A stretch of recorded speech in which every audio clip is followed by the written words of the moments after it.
Hello there, everyone. Welcome to the third and final talk focusing on specific genres of art. We'll be talking today about portraits, which is a really big topic. Pretty much every culture and era has made visual portraits of people, so the possibilities for discussion are practically endless. But what I'd like to call attention to today is the idea of portraiture itself. So in other words, what exactly is a portrait? How have people throughout time and space created and thought about portraits? Just to narrow it down further for the purposes of this talk, we'll only restrict ourselves to portraits of humans made in the visual arts, so no poetry portraits, no portraits of dogs or horses, although those are really cool. We'll look at 9 portraits from different cultures and time periods to see what these people and the artists who depicted them felt was important for us as viewers to know. So to start, let's ask a deceptively simple question. What is a portrait? And how is a portrait different from just an image of a person? Well, we recognize these symbols as representing a person, right? But in a generalized, abstracted way, we would never consider these to be portraits. To be considered a portrait, we expect a sense of individuality and accuracy. That is, we're looking at someone specific, not just the idea of humanity in general, and this image is, at least to some extent, expected to be an accurate and faithful reproduction of their appearance. So we can say that this painting from 1769 by the great French painter Jacques-Louis David is a portrait. The woman's face is individualized and particularized. Her upturned nose, round face, expressive eyes, bemused smile, and the creases and lines on her face are all features that lead us as viewers to believe that we are looking at a specific person. More than that, though, we also get a sense of her individual personality. In addition to reproducing her features, David chooses to show her in a candid moment, when she glances up from her reading to find that we are looking at her, observing her. We get a sense of her comfortable relationship with David in this moment, as if she is used to finding herself the object of his artistic study. And finally, we have a name. The title tells us that this is Marie-Joseph Froment, the wife of François Beuron. And this information cements our idea that this is a portrait. But we should also remember that we are only seeing what the artist wants us to see. All of these features cause us to believe that the image we're seeing is an accurate representation of reality. They convince us that what we're seeing is true, but we only have the artist's word to go on. The portrait is still idealized. That is, it's still showing us a flattering version of the sitter by omitting certain details. So notice, for example, that although Madame Beuron does seem to be a bit older, her skin is flawless. The tone is perfectly even. There's no hair, no freckles, moles, or other blemishes. Literally, not a hair is out of place. So we can say that to be a portrait, an image has to bear a resemblance to the person it is claiming to portray, right? But then we run into another issue. What kind of resemblance are we talking about? Or to put it differently, what are the important features that you need to stick close to, and which are not important? In the case of Madame Beuron, minor imperfections have been omitted, but the structure and proportions of her face remain. But when we look at portraits outside of the Western art tradition, we see a different set of priorities. And as we look at different portraits today, we'll be moving from New Zealand to New England, West Africa to Western Europe, the Qing Empire to the Roman Republic. And I'll also be jumping around in time, but most of the examples we'll look at are from the 16th through 19th centuries. Now, I'm leaving out a lot of places and time periods here, and not because they don't have amazing portraits and portraiture traditions, but just because we can't talk about everything. And my hope is that the works that I have chosen to include highlight one another's similarities and differences and help us tease out this idea of portraiture. But to return to the issue of resemblance and accuracy in portraiture, how do different peoples define resemblance? Well, here, for example, is another portrait of a woman, this one from the Bole tribe of Côte d'Ivoire, Africa, so the west coast. It's a sculpture carved from wood and painted to serve as a mask used in performances of a dance called mblo.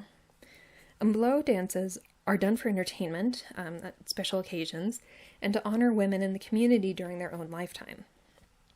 This example is from the 20th century, but the Bole tradition is that mblo performances and the making of masks have occurred since the beginning of time. Each mblo mask was carved to depict a specific woman, again, during their lifetime. And the mask would be paired with a cloth, and as you see in this example here. It would conceal the mask's edges, so all of these rough surfaces that you see on the mask on the right would be covered up by this cloth, leaving only the hair and the face visible. And you can see there's a hole here that was used to attach the mask. Now, to those of us who are used to the Western visual tradition, it might be hard to see how this mask could be considered a portrait. Now, it's certainly recognizable as a human face. We have narrow, almond-shaped eyes, a very long, thin nose, a small square mouth with pointed teeth. Tiny ears are carved into the side, and the darker brown hair is abstracted into a very neatly ordered cluster of dome-like projections. The face itself is an elegantly long oval that's been polished to a shine. You can especially see it on the forehead here, indicating good health. In fact, all of the elements are considered beautiful or admirable features. And we don't know who this mask was intended to depict, but we can look at examples of other Mblot masks to get more information about how these can be considered portraits. In this photograph, taken probably around 1972, a Bollé woman is holding her portrait mask. Now, there's a really wide stylistic range in Bollé art, so we can see that this mask in the photograph is less abstracted and more realistic than the one in the Cleveland Museum of Art's collection on the right. Still, comparing the mask with the woman holding it, the resemblance is not clear. If we had the mask and a group of women and we were supposed to match the mask to its model, I don't know that we would be able to successfully pick her out of the crowd. Still, we notice that it has a smaller mouth, a longer, thinner nose, and upward slanting eyes that the model doesn't have, but the mask in Cleveland, although quite different in many ways, also has a long, thin nose and small mouth, so it may be that these are idealized features considered beautiful, in the same way that Madame Biron was shown with perfect skin. Now, significantly, both the mask and the woman have the same facial scarring. Scarification is traditionally practiced by many cultures around the world, including many of the peoples of West Africa. And scarification is out of fashion there now, but many people born in the 1970s or earlier have intentional facial scarring, produced by making cuts in the skin, and as you can see in the woman photographed here. And just a diagram so that you can see the scars more clearly. She has many cuts on the outside of her eye, several on the middle of her forehead, and these longer scars across the cheeks.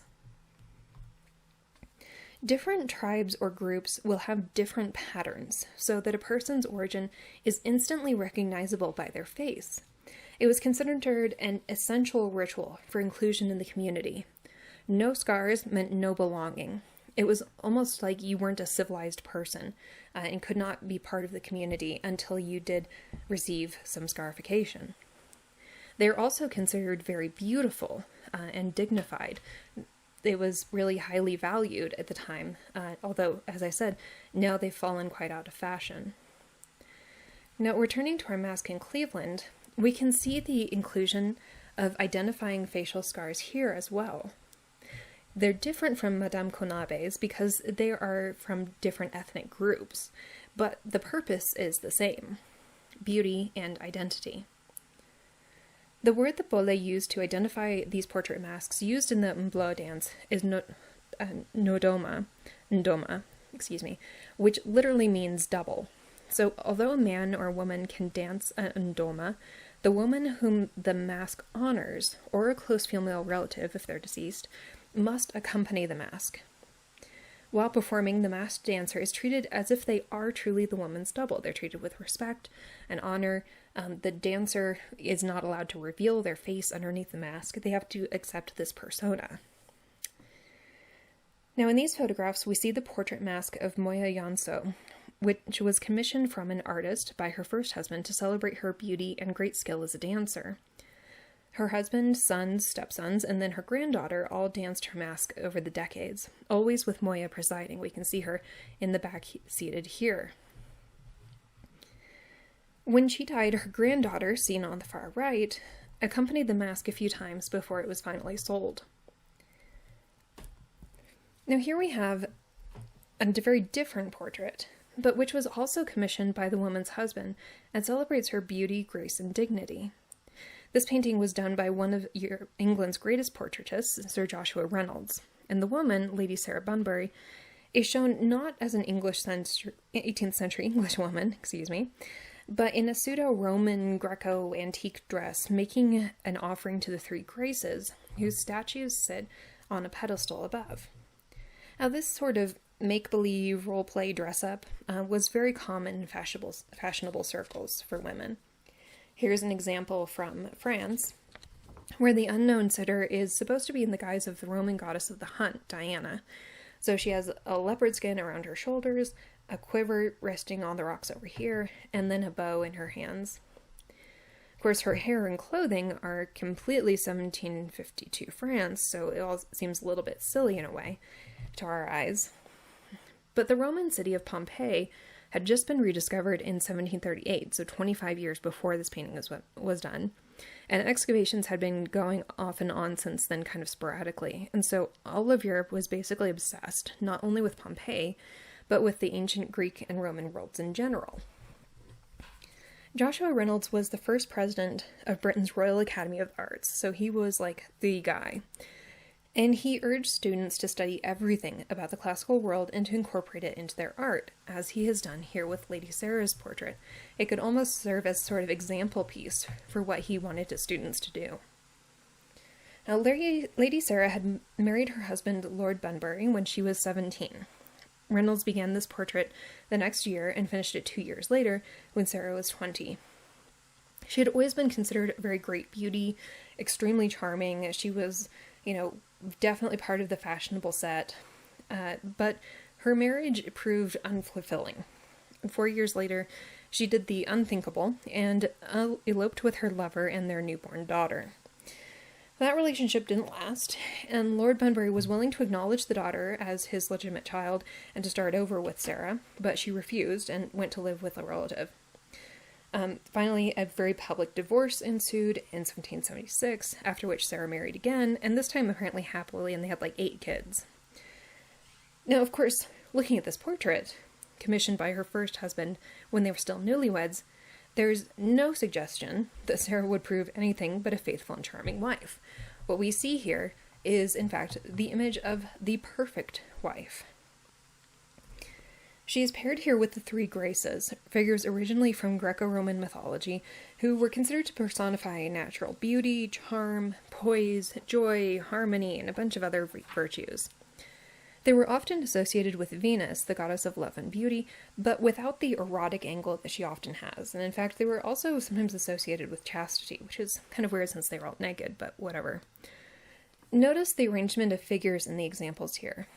This intertwining of three figures, one with her back turned, is the conventional and by far the most common way to show the Graces. But the statues of the Graces Lady Sarah is sacrificing to have all turned towards her, as if they're acknowledging her and her gift. She has only just poured oil from the gold pan into the fire, and is lifting her gaze up towards the Graces to see the central Grace extending a wreath towards her. So the Graces acknowledge not only Sarah's sacrifice or her gift, but also her inherent qualities that make her a kind of fourth Grace. There are actually two reciprocal actions happening here. As Sarah sacrifices to the Graces, they receive her offering and bestow their own gift in thanks. But it is because Sarah is already naturally gracious that she offers this sacrifice in the first place. Now, over 200 years earlier, in the German imperial free city of Frankfurt, a very different type of portrait was painted of a woman named Katharina Knoblauch. We see her here in a very formal pose, turned slightly to the left, with her hands clasped at her waist. Her clothing and accessories are stunning and luxurious, lots of gold trim, gold embroidery. She has precious stones and pearls on the trim of her dress, which is this brilliant, gorgeous red. She's also depicted according to the beauty standards of the time, with flawless skin, of course, non-existent eyebrows, and a very high forehead. So this is clearly a woman of high fashion, status, and wealth. And we know her name because it is, happily, written on the back of the panel painting, painting panel, along with her family coat of arms. So we also know that Katharina was indeed nobility, belonging to the House of Limburg in Frankfurt. And we don't have any context in the portrait for where she's standing. We have her filling the foreground, and then we just have this background landscape that's kind of laid out below her. This landscape includes these really epic, distant mountain peaks that are kind of like spires jutting up with a winding river. And it's clear that this landscape is invented by the painter rather than reflecting any real location. Certainly nothing like this exists in the region of Frankfurt. And we don't get much sense of Katharina's personality, except that she seems distracted. She seems disinterested in us, even though she is posing, quite formally. Instead, she looks to the left, as if there's something or someone outside of the frame that she's focused on. And indeed, although Katharina's portrait today hangs on its own in the National Gallery of Ireland, it was originally half of a pair.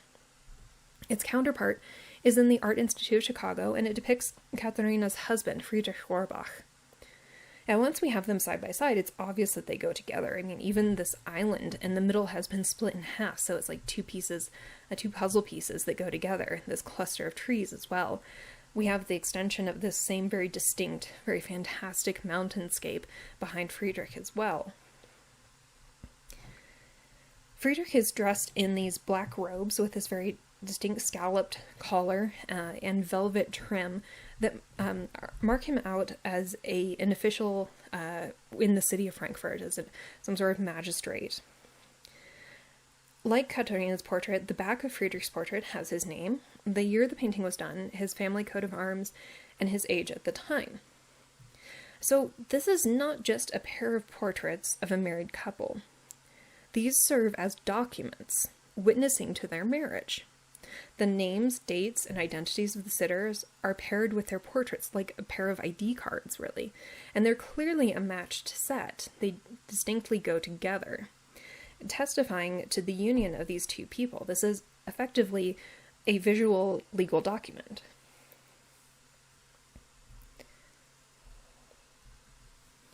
In this royal portrait produced in England about 65 years later, we have another example of how portraits were used to establish and assert relationships. In this case, it's not a marriage at issue, but rather the inheritance of the English throne and the right to rule.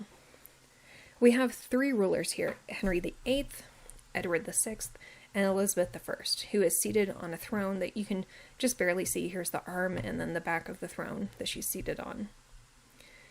At the time of painting, Elizabeth had been in power for about 38 years, so she was certainly not young anymore. But there had always been attempts of varying seriousness to overthrow her rule and replace her with somebody else. It was never, just super straightforward and easy.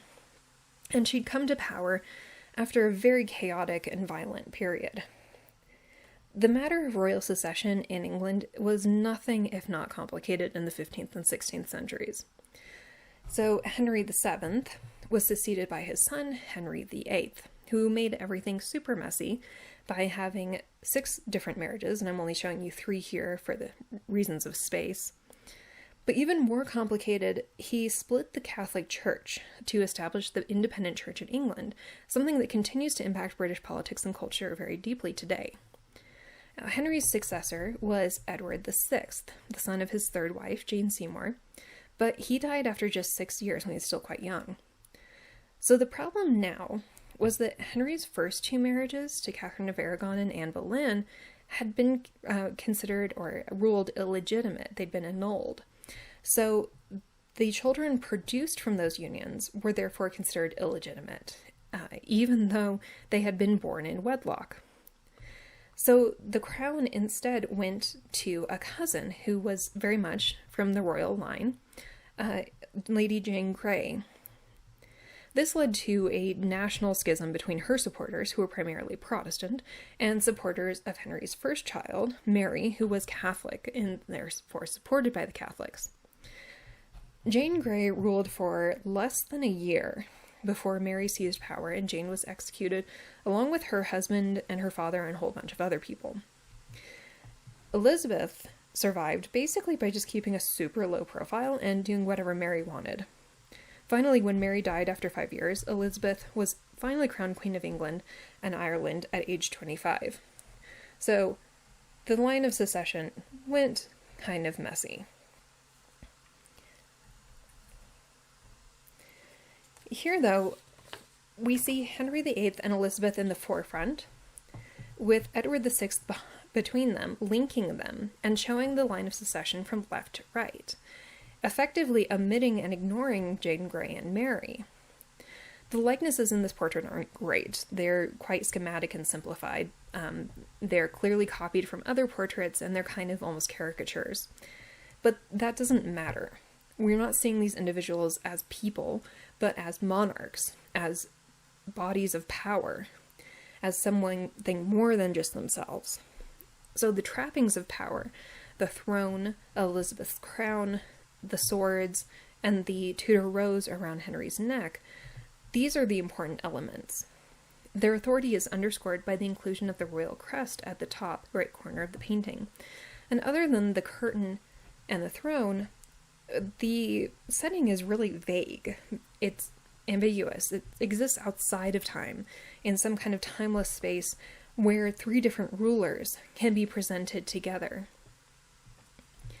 In the space above Edward's head, we have written the date and then this inscription: Professors and Defenders of the True Catholic Faith. Now, this might seem super confusing. I mean, Henry broke with the Catholic Church, Edward was Protestant, Elizabeth kind of walked the line between the two, although she was Protestant. But Catholic in this case refers not to the church in Rome with the Pope at its head, but instead it means universal. It's one of the other meanings of the word Catholic. So if you're familiar with the Apostles' Creed, when they say one holy Catholic and Apostolic Church, they mean universal church. So there are no personalities here. There's just authority, justified by religion, and made very clear visually, asserting this seemingly direct line of succession that never existed. It was actually quite messy, but here it's rendered quite simply and very clearly in this visual assertion of power. Portraits of the ruler have always been key in projecting and maintaining authority and power in Europe and the West, really since the beginning of large-scale visual art making. But that is not the case in China. It's really not until the establishment of the Qing dynasty in mid-17th century that this changed. But that's not to say that portraits didn't exist, they were just private. The main function of portraits in traditional Chinese culture was for the private veneration of ancestors. So this is a photograph from the early 20th century of the Imperial Hall of Ancestors during the Lunar New Year. And during this time, every year, portraits of past emperors, their empress, and then the mother of the next emperor would be hung on screens in front of altars to receive veneration and the appropriate rituals from the royal family. So you can see in front of each little triad is a little altar with a place for incense to be offered. Now, ancestor portraits followed a very strict format, like you see here in these examples, and in this painting as well. The person is always seated and almost always shown full body in a strictly frontal orientation. There's no tilting to the right or left, there's no expression, no activity. But it was critical that the clothing and accessories be accurate to the individual and the time period in which they lived and their status. If a portrait was not accurate, then the prayers, rituals, and veneration would be ineffective. So it was absolutely essential that the portrait resemble the person as closely as possible.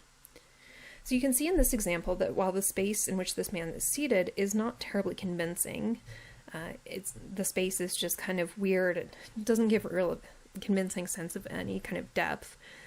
His body under the robe is really quite flat. There's a couple of creases in the drapery, but that's about it. It's really not convincing. By contrast, though, his face has received a great deal of attention.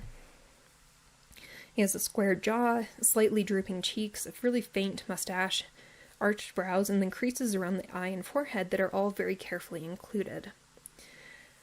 When a person, the ancestor portraits always depicted people at the age they were when they died. So if you lived to you were 80, they wouldn't have a picture of you when you were 20. They would use one from when you're like 80. And so these portraits could be done either from memory or from a copying from another portrait, or done posthumously, but it was essential that they resembled the person. The increased interest in portraiture during the Qing dynasty is probably due to a number of factors, but one of them is ethnic identity. So the Qing rulers were not Han, which is the majority ethnicity of China. They were a Manchu. You can see this is a portrait of a Manchu prince. They originated farther north into the east, where Manchuria is, gave their namesake. Although they largely adopted prior Chinese customs, the Qing maintained some of their own traditions as well and introduced new practices. They were a little bit more willing to innovate. And so the emperor who really embraced portraiture was Qianlong, whose portrait you see here, painted by the Italian Jesuit missionary and artist Giuseppe Castiglione. And Castiglione had been trained as an artist in Italy, and once at the Qing court, he took on the challenge of adapting his Western training to the tastes and standards of his new patrons, because naturally they had different sort of tastes and styles and expectations. So this portrait comes from a very, very long handheld scroll depicting the emperor and 12 of his consorts. He ended up, I think, having 40, so this is just a handful. The portrait is very formal. The emperor is seen from the front, essentially expressionless and motionless, but not generic. We know that accuracy in appearance was important in Chinese standards of representation, right? And that Qianlong Emperor himself has actually remarked upon Castiglione's skill both in general and in producing faithful portraits. Still, many viewers used to Western standards of portraiture and realism see the portraits in the scroll as quite generic. Now, we know that Castiglione painted the first 3 portraits himself, while the others were added over time by Chinese court artists whom he had trained. Now, one French scholar has gone so far as to suggest that all the portraits were actually painted at once, and that the women are just these generic imaginary beauties with the names of the consorts added later, sort of like pre-made portraits where it's like it doesn't actually matter what they look like. Now, I don't think this is true, and I don't think most art historians think it's true either. I mean, for one thing, we can again cite the long-standing cultural importance of having accurate portraits, as well as the fact that Castiglione came out of the Western art tradition that emphasized physical likeness. We can also just look at the portraits themselves. I mean, here are just 3 of the women, and each one is remarkably distinct. They're all shown reasonably young, with perfect skin, neat red lips, dark brows, and all wear the winter court attire appropriate for their various ranks. But the woman on the left seems to be older. She has high cheekbones that have been highlighted with white paint, and she has sharper, more distinct circles around her eyes and lines off her nose. The one in the center has a much shorter nose and a rounder face. Now, I don't claim to be an expert on Qing Dynasty beauty standards, but if these were just generic images of beautiful women, they would surely be much more similar and standardized. Now, one of the reasons why these portraits might not seem as realistic to viewers used to Western art is the relative lack of modeling with light and shadow. So if we return to Madame Biron, for example, we can see that the light is coming from such an angle here on the left that the side of her face and jaw is in shadow, while the light hits her cheekbone, this part of her forehead, and the tip of her nose. Light and shadow here are used to create a sense of three-dimensionality and fullness. They pick out the different creases and curves of the face.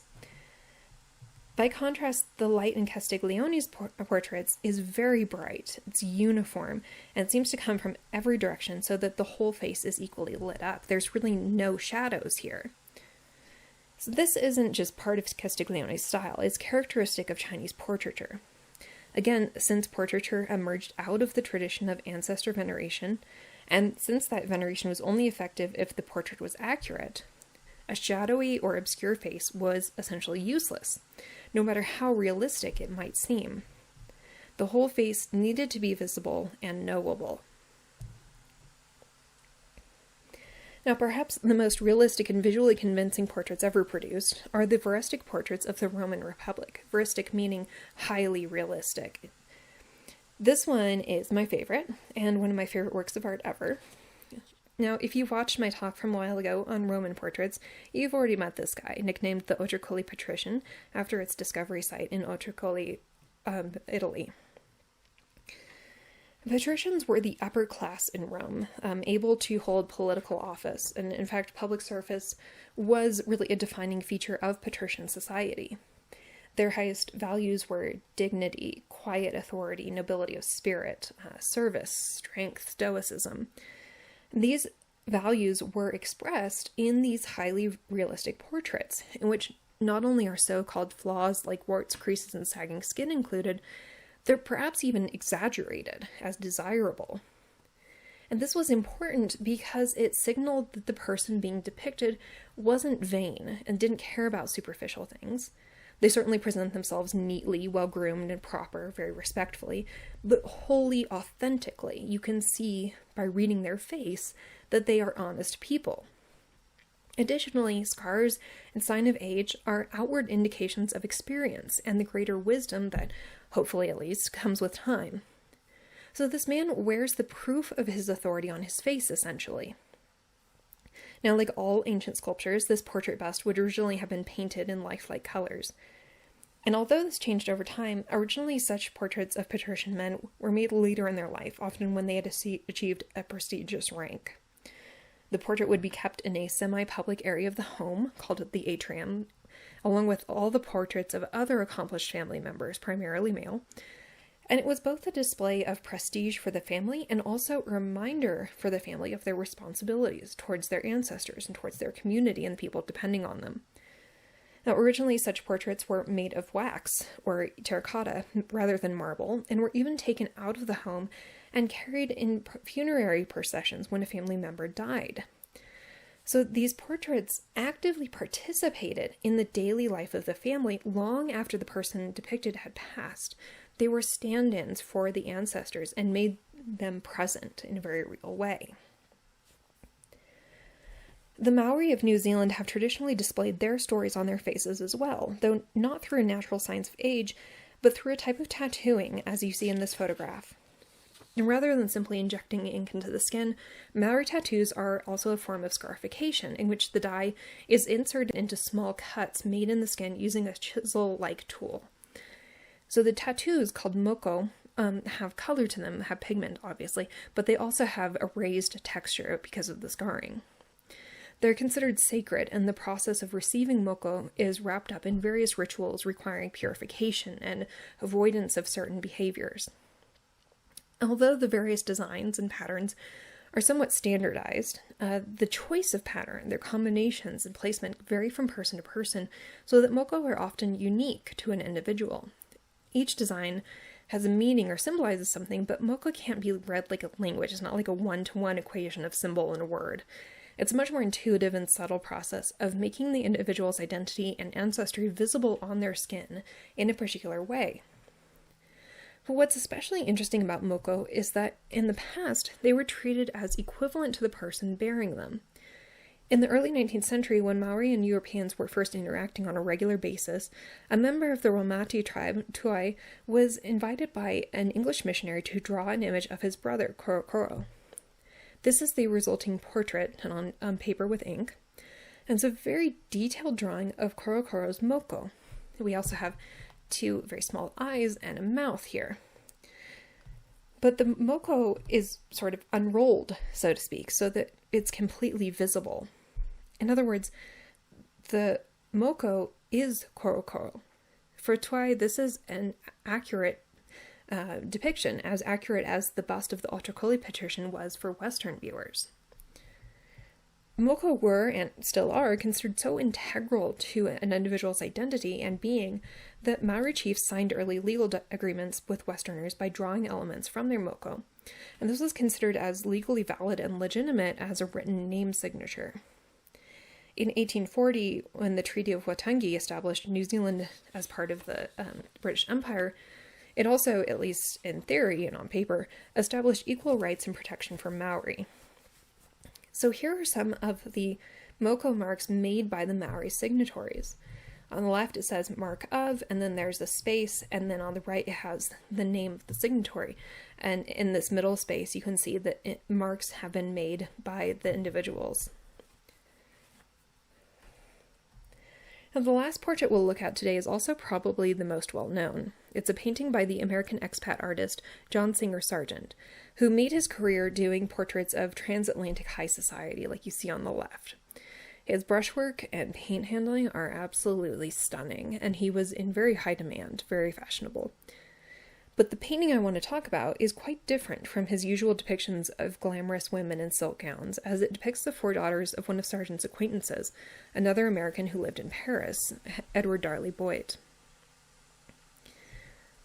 Here's an example of one of Sargent's other portraits of children together.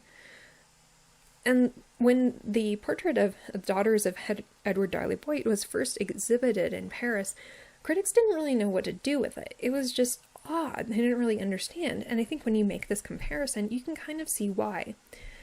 In the portrait on the right, we have 3 people, the mother, Mrs. Kralmeyer, and her children, her son and her daughter. We have direct interaction with us, the viewer. It seems that we are perhaps like coming down the stairs into the room and looking down upon them. So she is interacting with them, with her touch. The daughter has her arm around the son's shoulder. They're looking at us. They're in a closed family group and in an arrangement that allows us to see them clearly, and that makes sense logically. It's natural, as if we're kind of interrupting them, but it's also very sort of conventional in a way for a portrait. By contrast, the Daughters of Edward Darley Boyd is somewhat odd. We don't have a clear view of anyone. The youngest girl, Julia, aged 4, sits on the rug with her doll between her legs, and she seems to look up at us and has our, we've got her attention at least. The next oldest, Mary Louisa, stands off to the side with her hands behind her back and facing us, but looking sort of past us over her shoulder. Then farther back and partly in shadow are the 14-year-old Florence leaning against the vase and the 12-year-old Jane who's turned towards us. This is not a conventional portrait. And as I said, not only can we not see their faces very clearly because they're not very close to us, but we also have 2 of them partly in shadow, and Florence's face we can't really see at all. So are they even portraits? None of them really interact with the others either, except maybe the 2 oldest girls. Maybe they've been talking before we interrupted them.